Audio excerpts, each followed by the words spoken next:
Hello everyone, this is Joshua Smith of Apollo's Artifacts. It is still 2018. Just a quick reminder, I am uploading and backing everything that I've produced so far up over at Gab, Minds.com, BitChute, and MeWe, among others. Basically anything that I can get my hands on. I'm trying to make sure that all of this material doesn't go away at some point in the future just because of a arbitrary whim of someone who works at either Twitter or YouTube, because you simply cannot trust them. I've also written a number of articles that you can find over at medium.com. I also do not trust Medium, so I'm trying to set up my own website. That way I can port all of my material over there, and hopefully it will be safe, at least for the time being. We live in very strange times for sure, where you don't really know what it is that might offend someone somewhere at some point. So it could be something you think is entirely innocuous and you intend it to be innocuous, and then all of a sudden somebody's upset about it, and then the next thing you know, you're drawn into some kind of a hullabaloo over the whole situation. So that's basically what I'm trying to avoid. It really puts you into this weird situation, where you're having to edit your speech all the time. You have to edit what you're thinking about all the time in order to edit your speech. And I think that creates a lot of problems for communication overall for the entire society. If you have a huge number of people who can't say what's on their minds, but then you have another whole segment of society that's allowed to say basically the most egregious and horrendous things imaginable. And then all kinds of people just leap to their defense about it immediately. And I've just found this so disturbing. It's been something we've seen more and more of with a lady who currently works for the New York Times, who was putting up all this highly racially charged garbage, all kinds of basically anti-white hate material. And then, not only is she not condemned for it, but she's praised and then hired and, all of this kind of stuff. It's essentially a form of reward for bigotry, essentially. But we do definitely live in dangerous and interesting times, to be sure. Oh, and also have an account over at oneway.com. I'm trying to get my material up there. I've also heard that there's other possibilities such as real.video and Telegram and Discord and all of that. I haven't started to work on those just yet, but all in due time I'll eventually get there, hopefully. I think it's a real shame that so many of us are even having to go through this, especially when you so far anyway, haven't violated anything, haven't upset anybody too much, I guess, just trying to basically educate people and speak with other people, try to find like-minded people and whatnot, and hopefully open the eyes of some other people, so that they can see a whole different world or a different perspective or a different way to approach things than what they've been taught or brainwashed into or indoctrinated into, because essentially that's what happens in the K through 12 educational process. And then especially when they get into university, it just hits lightning speed levels of complete indoctrination there. And that's even if you end up at a prestigious place such as Duke or Harvard or Yale or something like that. A lot of people have this naive impression for whatever reason that those places are sort of immune to that kind of thing. But actually, those places tend to be the bastions of that kind of stuff. They're the place from which it emanates first, and then as it spins out even to smaller places, sometimes the smaller places but will radicalize the ideas from the larger institutions even more so, just to show, basically it's a type of virtue signaling, saying, hey, we're just like you, we fit in with you and all this kind of stuff. They're basically doing the extentio ad absurdums or reductio ad absurdums of the really bad ideas that are already coming out of the humanities and social sciences and art departments and whatnot from these bigger universities. And it's a really peculiar thing, too, that people still imbue them with so much social prestige and whatnot, and I really don't know why they do that anymore. I think they've burned up all of the capital, the great amounts of capital that they built up before, where they actually did have social prestige. I mean, basically, now they're just urinating on their own past. They're destroying everything that they worked so hard to build by going off on these crazy far left-wing ideological tangents, and then thinking that anything that is, 1 inch to the right of that must be fascism or Nazism or something insane like that. It is just not a good condition for, learning, conversation, things like that I thought intellectual curiosity was supposed to be about, but apparently not anymore. They really don't seem to understand that all of these attempts that they're engaging in at censoriousness and whatnot, trying to repress particular types of speech and repress certain types of thought and whatnot, actually fuels the radicalization process, because what it does is it puts people who are, say, farther out on the fringe, perhaps the more dangerous or even tending towards violent fringe and whatnot.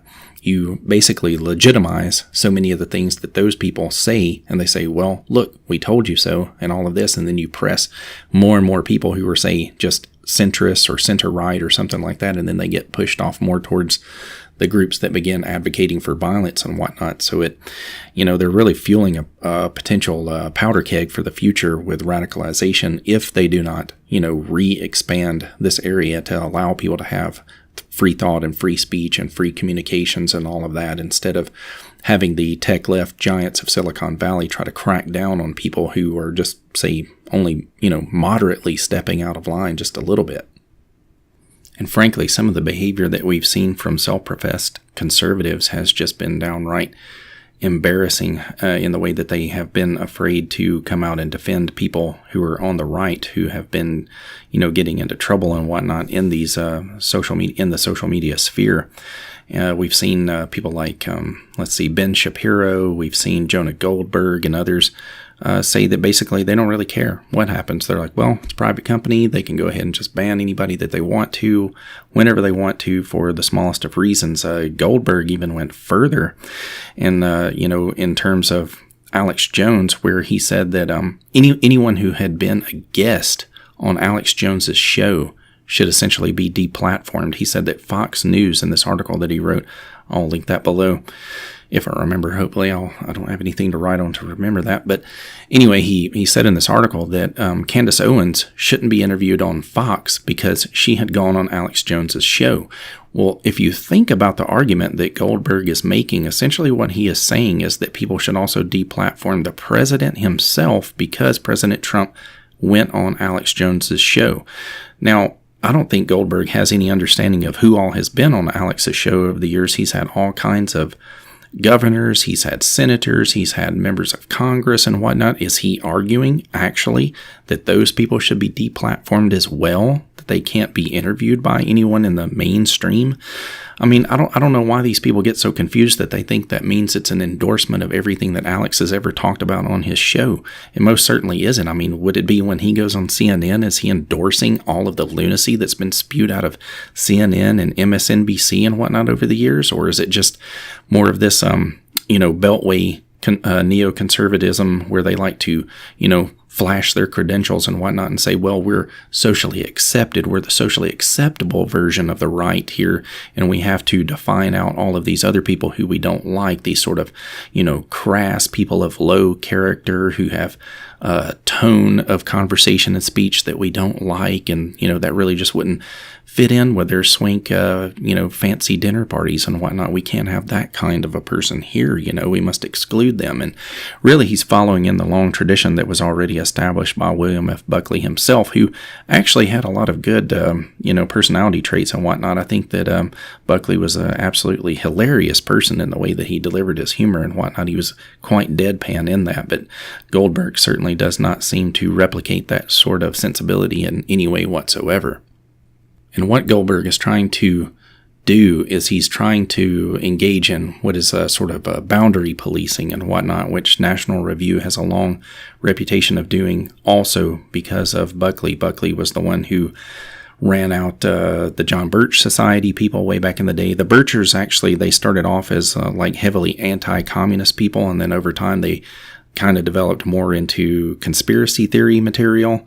A little bit more. I think they maybe let their anti-communism run away with the program a little bit, and until it started catching up all kinds of other entities and forces. And, maybe some of the stuff they said was right, maybe it was wrong, but, the real problem is that Buckley essentially had those people ran out, and, said that they're loons, tinfoil hat, people, kooks, and all this sort of stuff, But this is the boundary policing stuff that Goldberg is trying to emphasize or enforce now. He sort of wants to be a latter-day William F. Buckley.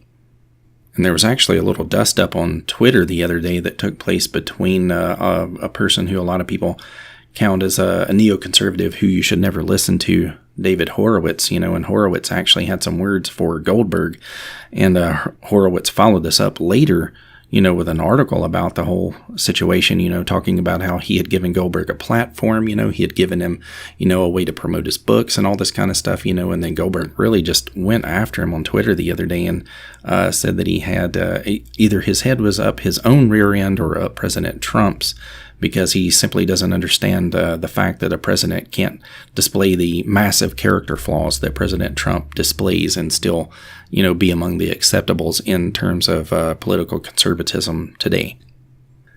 And this is by no means to say that all of the work that Goldberg has done is bad. I mean, he actually has some pretty good work out there. I mean, some of it is, shall we say, mixed. The Professor Paul Gottfried has questioned a lot of the work that he's put out over the years. But it also isn't to say that everything that David Horowitz has done is good, but during the period when I myself was on the left, I was always reliably informed that you must never listen to David Horowitz. David Horowitz is a bad guy, dangerous guy. He wants to blow up all these other countries. He's terrible and all this kind of stuff, But me being me, that piqued my curiosity. And I was like, well, what does this guy actually have to say? So I started to read some of his works. I started to watch some of his speeches. And, there was this one where he went to give a speech. I think it was at Duke. And it was just absolutely horrendous, the way that he was treated by these cackling, mewling lunatics who were out in the audience. And those were the professors and their grad students and all this kind of stuff. They're screaming and making hyena-like noises and all this kind of stuff. He could barely get through the speech. I mean, it was a complete sham, a complete embarrassment.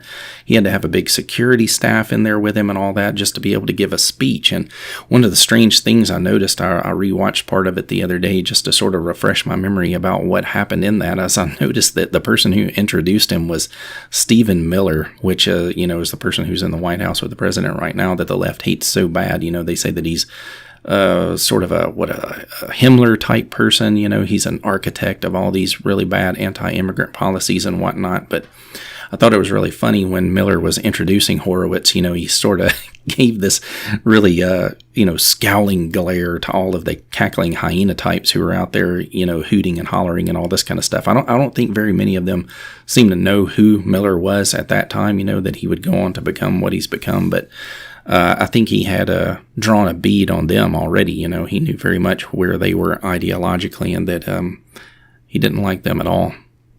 I would direct this to some of my libertarian listeners, my fellow libertarians out there, that you really do need to expand your horizons a little bit. I mean, go ahead and read some of the stuff that Goldberg has written over the years. Go ahead and read Horowitz. Horowitz is a really good writer. He's a really good public speaker as well. So you should watch some of his speeches and, just try to understand their perspective with which they approach things. They have a very different view of the role of government in society than do libertarians. Of course, libertarians either want minimal or no government whatsoever. The conservatives tend to want a little bit more. The neoconservatives tend to want quite a bit more. They don't really have very many problems with, say, the big social welfare systems and all that kind of stuff that exists, so long as they have their huge military-industrial complex war system, and then there's basically two variants of neoconservatives that exist too, they're sort of subsets of neoconservatism, and you have one that is imperialistic and hawkish and whatnot, and then you have another one that's hawkish but not so imperialistic, like they want to go out and spread democracy, but then they want to bring the troops home after that or whatever, or, kinetically move over into whatever the next conflict is, because there's always this whole series of conflicts that they want to take place. And I've seen some people who supported Trump early on start to criticize him once he brought in John Bolton, but really I think bringing in John Bolton was more of a realpolitik concept, that he was bringing him in to basically instill fear in, say, North Korea, in Iran, in Russia, in China, because basically he has a reputation for being a little bit of a madcap. You never know, when or where this guy's going to want to direct some bombs next, and I think Trump likes to have a person like that around him, so that he's, sort of this rabid pit bull attack dog type guy there, so that everybody's like, well, you have no idea, if you're going to end up on the target list of this guy, so you better be careful, because I actually don't think that Trump has any intentions on doing those kinds of things down the road. I mean, I certainly hope that he doesn't, but that's just my perspective on that anyway. But the thing that really inspired me to start working on the article that I'm writing right now about this sort of, kind of a emerging, say, alliance or something between the Beltway libertarians and the Beltway neoconservatives, say the people at National Review and the people who are at the Cato Institute and Reason magazine, was this interview that I saw between Nick Gillespie and Jonah Goldberg, where the title of it was basically asking the question, is Jonah Goldberg becoming a libertarian or more like a libertarian or something like that, to which they give a tentative and lukewarm answer that, yes, they do think that he is moving more in that direction. Of course, that would be the libertarian version that you find at the Cato Institute and, say, George Washington and or George Mason University and Reason. And really, I started out the article, just being inspired by that particular interview and noting some of the things that they talked about and a lot of the stuff that they, in fact, did not talk about that I thought probably should have been addressed. But, it's about 50 minutes long. I think the real version is probably longer than that. I'm sure they edited out quite a bit of the material. But I was going to write just about a 2,000-word piece about all of this, and then I found out that I had to set so much of the historical background, sort of the history of ideas, to set the scene for how the Russell Kirk version of Burkean conservatism over time developed more into this neoconservative brand that we see today that, was morphed mostly through the work of William F. Buckley himself. And a lot of this transition, the point where the paleo-conservatives or the classical conservatives started to lose out was in the 1980s. But that wasn't so much through Reagan's doing as it was through Bush Sr.'s doing. Everybody knows that during the original run for the presidency, Reagan did not want people from the crowd of, say, the Council on Foreign Relations types and all that to be a part of his administration, but once he won the nomination, it was sort of a backroom deal was made or whatever to have George Bush brought on as his vice president. And when he came on board, then a whole lot of these neoconservative CFR types were brought into the White House, and then they increased their control over time. Some people try to say that the Reagan administration was the culmination of neoconservatism's rise to power and whatnot. I actually don't agree with that. I think it became increasingly neoconservative over time, certainly after Reagan was shot and all this, his mental capacities weakened and all this kind of stuff. And Bush and Oliver North and all them took over the White House increasingly, But the real culmination of power for the neoconservatives was actually with Bush 2. It wasn't even with Bush 1 or with Reagan. It was Bush 2 when that really took place. And if only Russell Kirk could have lived to have seen that second invasion of Iraq, I think he just would have been appalled at what had happened with the conservative movement. He died in 1994, and even prior to his death, he was really, really upset with this growth of the imperial powers of the military-industrial complex class that you find in the neoconservative factions. And he was really opposed to the first invasion of Iraq. He had a lot of problems with the direction that went, the types of arguments that were made for why it should be done and why it was a good thing and all this kind of stuff. And then most certainly he would not approve of a lot of the stuff that's happened since then in the 2000s following 9/11 and all of that. But you don't hear the neoconservatives acknowledge that stuff very much. You hear them talk a lot about, say, the permanent things, or they'll talk about tradition and all this kind of stuff, but then they never label what any of that stuff is. Are they meaning, say, Catholic traditionalism? Are they talking about some kind of just generalized Christian, conservative traditionalism or whatnot? They never get into, say, the depths of explaining what they mean by permanent things and tradition and all of those sorts of things. There was a really interesting article written recently, too, by Michael Walsh, who's probably one of my favorite among the conservative writers who are out there. His one book that I think is really good, I'll link it below, is called The Devil's Pleasure Palace. You really need to read that one. And then he has another one that recently came out that I haven't been able to read yet called Fiery Angel. But he wrote an article for American Greatness, and he was talking about the idea that movement conservatism, basically the type of conservatism started by Kirk and then picked up later by Buckley as he transitioned it over into neoconservatism and whatnot, is essentially dead. Or if it's not all the way dead yet, it's certainly in its dying days. And there are a whole lot of reasons for this. They've made themselves increasingly, shall we say, derogatory towards the people, the common folk who tend to support conservative ideals and whatnot. They want to have this kind of genteel and urbane version of conservatism that's able to exclude, say, the people who are referred to as deplorables or vulgarians or whatever else you want to call them, irredeemables. I've heard some people refer to these people as, the forgotten man and woman, the forgotten person of America and whatnot, the ones that Trump claims to be able to represent and whatnot. And this isn't to say at all that Russell Kirk would endorse the version of conservatism that's coming from President Trump himself, although Kirk did work for Barry Goldwater's campaign, and Goldwater had some similarities to the way that Trump approaches things in terms of language and whatnot. But that also goes to one of the key points. It seems that these Beltway neoconservatives have. One of their big problems with Trump, is his crass use of language and whatnot, and his, litany of character flaws and all that kind of stuff, but really the people, from my understanding and the people who I've spoken with and whatnot, they didn't vote for him because of whatever his personal character traits were or what his flaws were or anything like that. It's all about the policy issues, and as long as he delivers on the policy issues that they voted for him for, they're going to continue to support him. They don't even care about all this, criminality that's surrounding him and whatnot, because they can tell that all this stuff is just selective prosecutions. I mean, if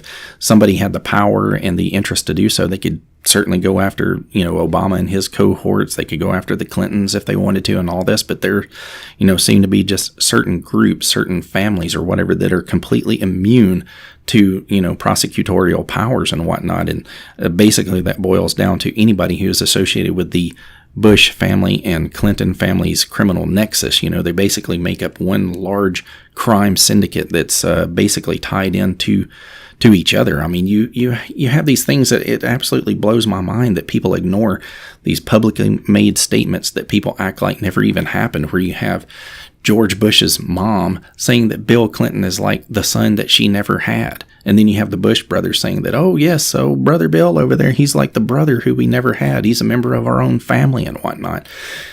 So if you're a real conservative and you can't stand the Clinton family, how do you tolerate these kinds of statements of friendship between the Bushes and the Clintons? I mean, these people are tied together so tightly, they don't have any disagreements with each other. They love each other. I mean, there's more disagreements between the Obamas and the Clintons than there are between the Clintons and the Bushes. And you have to don some pretty selective damn blinders in order to ignore that stuff, but people do. They just ignore it and they go on and they act like, oh yes, I'm for Bush and against Clinton. And it's like, yeah, they vacation together sometimes, don't you?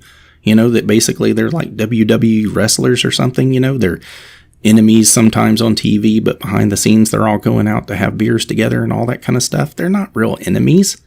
This is where you get people who make the arguments, and quite correctly, that at the highest levels, the left and the right are just two different wings on the same bird of prey. They're two different sides of the same coin. But that isn't to say that there are not real ideological differences between the left and the right. Those actually do exist, but it's just that when you have a Bush foisted on everybody and you have a Clinton foisted on everybody, they end up having to vote for one of those two sides, which is really what the elites wanted to do to us in the 2016 election cycle. They wanted to have the dynasties of Jeb Bush, and Hillary Clinton going against each other, and then have Clinton win, and then go on to continue all of the policies that Obama was already putting into place. And of course, she would have made all of those even worse. And to loop this back around to the censorship bias that we see going on, that is an area where people really need to tread lightly. I mean, you've had, say, people like Jonah Goldberg, as I mentioned before, who's basically all for Alex being taken off of all these social media platforms and all that, basically denying him a way to get his voice out in terms of those particular venues and whatnot. And then you have people on the other side who are literal enemies of Alex Jones. I've never really heard him talk about Jonah Goldberg. Or, I mean, maybe he has, maybe he hasn't. I don't really know. But I do know for a fact that he has attacked Jordan Peterson on multiple occasions. And Jordan Peterson came out and spoke out in his defense that he shouldn't be removed from all of these social media sources and all that kind of stuff. And then you even had Bill Maher, who Alex has gone after rather viciously over the years on his own show, pushing back against his own audience who were cheering, Alex being removed from all of these different things, the same way that the audience did for Stephen Colbert and all that kind of stuff, but you had Bill Maher saying, hey guys, you better watch out, like this is not a good precedent. It is not a good idea, because once it starts happening to people like him, who's to say that there will not come a time in the future when it's going to be people like the hooting lunatics and those audiences who are also having their speech suppressed and silenced and censored and deplatformed and all that kind of stuff. I mean, all these things fall into the same general milieu of speech control, and speech control always is ultimately a form of thought control, because if you can't say it, it's really hard to think it all out clearly, If you're not allowed to have the discussion, if you're not allowed to have a conversation about controversial topics, well, then everything just festers and it gets worse and it gets driven off to other areas that are more obscure where no one really knows what is taking place. And then that's where the radicalization process happens. And what has happened to Alex is really kind of a bellwether moment. It isn't just him. There's a whole list of other people that it's happened to as well. And it's really a measure of where we're possibly headed in the future, especially when you see Google and Apple making these rather despicable agreements with the communist Chinese government in order to censor and silence people over there. Basically this is sort of a test laboratory, for things that may end up being instituted here later by Google and Facebook and YouTube and Apple and all of that kind of stuff. It's really something that we have to be watchful for. It's kind of a frightening situation, that you see these huge corporations entering into these agreements with basically entirely dictatorial, tyrannical, totalitarian governments and whatnot, who just basically enforce all kinds of horrendous authoritarian controls, over speech and, of course, thought and all of that. And speaking as a libertarian, I really don't like the idea of government involvement at all, but really if they keep pushing it, that is eventually what will happen. And of course, that's not really even going to be a good solution long term anyway, because the next time that the political left is back in, the highest levels of executive branch power and all that kind of stuff, they're basically going to institute the same kind of crackdowns with government power instead, so they won't be relying on the tech left silicon giants and whatnot in order to do this kind of stuff. They'll just have edicts that get passed down, and they'll just say that, well, all non-leftist or anti-leftist language qualifies basically as bullying or hate speech or, something else that isn't politically correct or whatever. So they'll be able to ban everything that does not fit within the closely circumscribed domain in which they want everybody to speak and think in. And really what it all boils down to is that the only real option anybody has out there is to turn to some of these alternative social media platforms. You need to go to, say, DTube and BitChute, Minds, MeWe, OneWay, and also Steemit. But remember, if you go to Steemit, you need to write down the cryptographic password that they'll give you. You can't really just copy it and put it into another file or something, because it may get deleted or disappear or something like that, so you need to write that code down because it's absolutely massive and they don't really tell you that ahead of time, and then you'll have to go back in and recreate another account and all that business. So just be prepared for that if you go to Steemit, by the way. And really these alternative platforms offer basically a really good path that if some of the top YouTubers and people on Twitter and Facebook and all that would just opt out, if they would just up and leave, and I'll say, 10 of them or whatever get together and they come up with an agreement that they're going to go to Gab and, whatever other platforms it happens to be or whatever, they could really break the power of Twitter and YouTube and Facebook in that manner. And lots and lots and lots of people, tens of thousands, hundreds of thousands, millions of people even would follow them over to those other platforms. And then that would give them an opportunity to grow. I mean, it's just an idea, just throwing it out there. I haven't seen anybody actually back that up yet or whatever. Nobody's actually trying it. I mean, most people are just having these accounts and then they don't ever really go there and use them or anything like that, so whereas they'll have, say, 800,000 followers on YouTube or something, you'll find their other accounts and they'll have 20,000, 30,000, 50,000 or something like that. I mean, not all of them translate over the way that, say, Styx does, where he has huge followings on all kinds of other alternative platforms and whatnot, but, he's a little bit unique compared to some of the other people in the socio-political commentary realm and whatnot. But as long as we're still able to operate here, we may as well continue to operate here, so please be sure to subscribe and like and share and all of that stuff, and find me on the other alternative platforms as well, because I'm trying to get myself set up on all of those. Thanks.